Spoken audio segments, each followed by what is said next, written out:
لطيفة قوي. بعدين انا الحاج حسن شحاته صديقي واحبه كثير، وحط هو نفس الراجل. عنده الكفاءة عليا وعنده سلوك وتربية وإنسان مؤدب واحنا نحترمه كثير. وعنده نجاحات كبيرة، وعنده 2006 و2008. هو أمضى أكبر عناوين للكرة العربية والمصرية ومن خلال العربية في القارة وحتى على المستوى الدولي.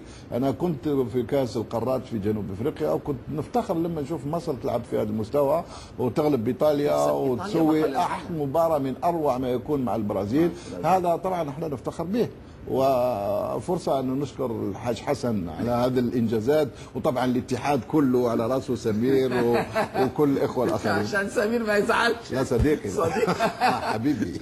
رابح سعدان ليه مقولة غريبة قوي: افصلوا اللاعبين عن الجماهير. ايه الهدف من المقولة دي؟ امتى فصلنا اللاعبين؟ يقول انا مش عايز الجمهور يقترب من اللاعبين لانه بيؤثر عليهم سلبا. انت عارف انه في كل مباراة لما نطلع على غرفة الملابس حوالي 1000 شخص ينتظروا عند باب الاستاد على اساس يشوفوا اللاعبين. هل ترى من الناحية الامنية هذا ممكن؟ لا، صعب جدا. خلاص استحالة كمان. طيب، رابح سعدان في اخر تصريح بعد الفوز على زامبيا ندد بنبرة التفاؤل ورفض نبرة التفاؤل وقال لم نتأهل. طبعا نفس كلامك. طبعا ولسه بدري. طبعا متفق معاه تماما. انا 100% متفق معاه. طيب، برضه رابح سعدان، انا قلت لك نتيجة الزومبي عندها نقطة واحدة رواندا. من ناحية الحساب عندها امكانية توصل ل7. مظبوط. رابح سعدان كان غاضب من تحديد موعد مباراة الجزائر وزامبيا بعد 3 ساعات فقط من الافطار. هل ترى هذا الامر منطقي؟ 3 ساعات كافيه جدا بعد الافطار. هي كانت اقل من 3 ساعات، لانه احنا المغرب احنا اللاعبات زيكم كلهم صايمين. طبعا رغم الفتاوي ورغم كل شيء، لكن اللاعبة كلهم صايمين. ولو قلنا لهم وان كنتم على سفر لانه هم مسافرين عدة ايام اخر ما ولا شيء. كلهم صاموا، واحنا المغرب كان 7:30 المباراة الساعة 10. اقل من 3 ساعات لجهاز الهضم ما كانش كافي. وهذا يفسر وضعية اللاعبين في الشوط الاول. كانوا دون المستوى طبعا جدا في الشوط الاول. طبعا. بمناسبة المباراة لمصر الجزائر وزامبيا، أدارها حكم من موريشيا سيشوري راجندران، وكان عليه علامات استفهام كثيرة. ألغى هدفا للجزائر وألغى هدفا لزامبيا، بالإضافة لبعض القرارات، بالإضافة لغضب الجزائريين منه لعدم الحزم مع عنف لاعبي زامبيا. الجزائري عضو لجنة الحكام في الفيفا بالعيد لاكارن اتهمه أنه كان دون المستوى.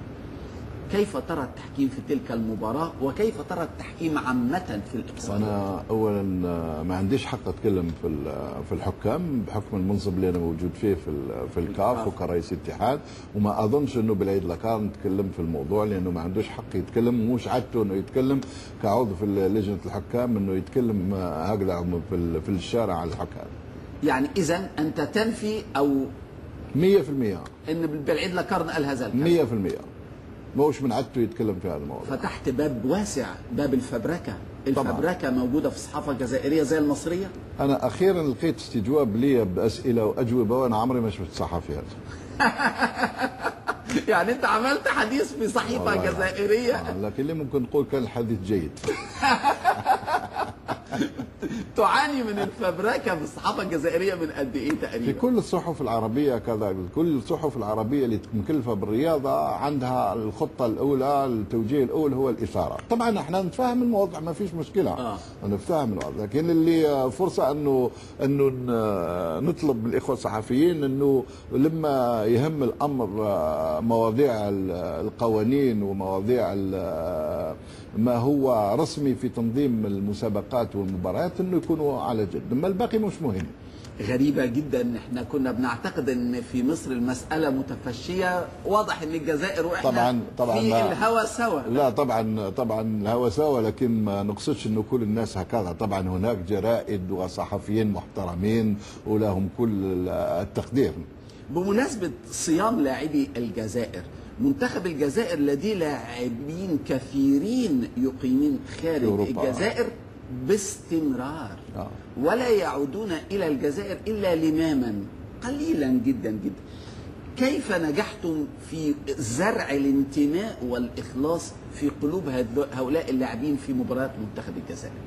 ليش هذو الجزائريين كامل العضوية إذا صح التعبير، لأنه هذا الناس عندهم عائلات طالعين من أب وأم جزائرية عايشين في أوروبا مغتربين، هم كانوا هناك من مدة طويلة زي المصريين اللي موجودين في الغرب. أنا نعرف مصريين أصدقاء كثير في برا من مصر، في أوروبا، في السعودية، في أماكن أخرى، في الإمارات. أنا أصدقاء لي مصريين مثلا يشتغلوا مع أسامة في السوبر عايشين برا، لكن الروح الوطنية المصرية موجودة فيهم. نفس الشيء بالنسبة لهذه الجزائريين. يعني حتى سواء ولد في أوروبا عاش في أوروبا، إنما لأنه من أسرة جزائرية انتمائه للجزائر كامل. هذا عادي جدا. ايش الروح الخلية العائلية هي اللي تصنع الروح الوطنية، وهي اللي تربي الولد على انتمائه للهوية تبعه. ذكرتني بمنتخب التحرير الجزائري في الخمسينات، 57 أظن. 57 واطلع.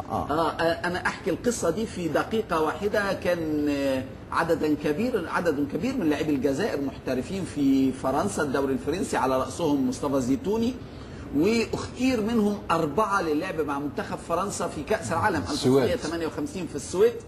وكان منتخب فرنسا في أحسن حالاته، رايمون كوبا وجوستيف هونتيل، منتخب رائع جدا. وكان بانضمام لاعبي الجزائر بقيادة مصطفى زيتوني منتخب فرنسا قادر على الفوز بكأس العالم.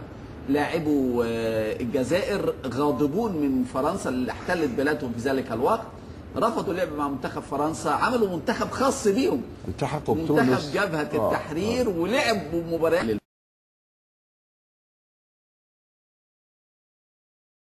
للبلد فعلا. وهذا بالنسبة لنا وبالنسبة للجيل الجديد هم النموذج وهم المثل. واليوم موجودين ويجوا يشاهدوا مباريات الفريق وقريب. هو الآن عندهم مؤسسة موجودة في الجزائر للفريق الوطني، فريق جبهة التحرير الوطني، واحنا في الاتحاد قريبين جدا منهم، ونعتبرهم هم أبائنا في هذا المجال. والله يرحم من ماتوا فيهم، وربي يحفظ اللي باقين فيهم، لأنه محتاجينهم. حتى وجودهم معنا مهم جدا. بركة، وجودهم بركة أكثر من بركة. الجزائر ما عندها تقريبا 70% من اللاعبين محترفون في أوروبا، زي ما قلنا عدد منهم لم يولد في الجزائر. هل بتجدوا الحافز المالي سبب مهم لاستقدامهم؟ لذلك مثلا كل لاعب فاز على زامبيا خد 8000 يورو. ايش 8000 يورو؟ ايش 8000 يورو اللاعب اللي يخلص 250,000 يورو في الشهر؟ ايش 8000 يورو اللاعب اللي ياخذ 4 مليون يورو باش يتنقل من نادي الى نادي؟ العلاوات البسيطة هذه جد بسيطة بالنسبة إليهم. هذا الناس جايين على أساس اسمهم جزائريين، على أساس عندهم بلد وعندهم هوية وعندهم علم يدافعوا عليه. مش جايين من أجل فلوس. طيب، هل حصل موقف ان انتوا طلبتوا لاعب جزائري في أوروبا واعتذر؟ اسمه إيه؟ أي لاعب، هل حدث هذا الموقف ولا لم يحدث؟ لأن إحنا في مصر في مباراة غينيا طلبنا محمد زيدان اللي كان معنا في كأس القارات، ولم يعتذر ولم يرد. لا، وأوقف. لا، هذه صارت عندنا احنا من زمان. يعني في كل مرحلة هناك لاعبين ما يحبوش يشاركوا في مباريات أو ما يحبوش يشاركوا مع الفريق بطريقة خاصة. هذا من حقهم. يعني احنا ما نربطش مصير الفريق الوطني والمصير السياسة الكروية بلاعب يرفض انه يجي لفريق وطني. اللي جاء مرحبا به، واللي ما جاش يبقى في بيته. أيوة. ايش المشكلة؟ في عدد كبير من اللاعبين طبعا. طب المكافأة النهائية إن شاء الله في حالة الوصول لنهائيات كأس العالم تقريبا لكل لاعب تقريبا، مش رقم. أنا بالنسبة لي هذا النقاش سابق لأوان. تكلمنا على كأس أفريقيا الأمم ممكن أقول لك لأنه إحنا جواه. لكن كأس العالم خلينا إن شاء الله نوصل نهاية المرحلة هذه.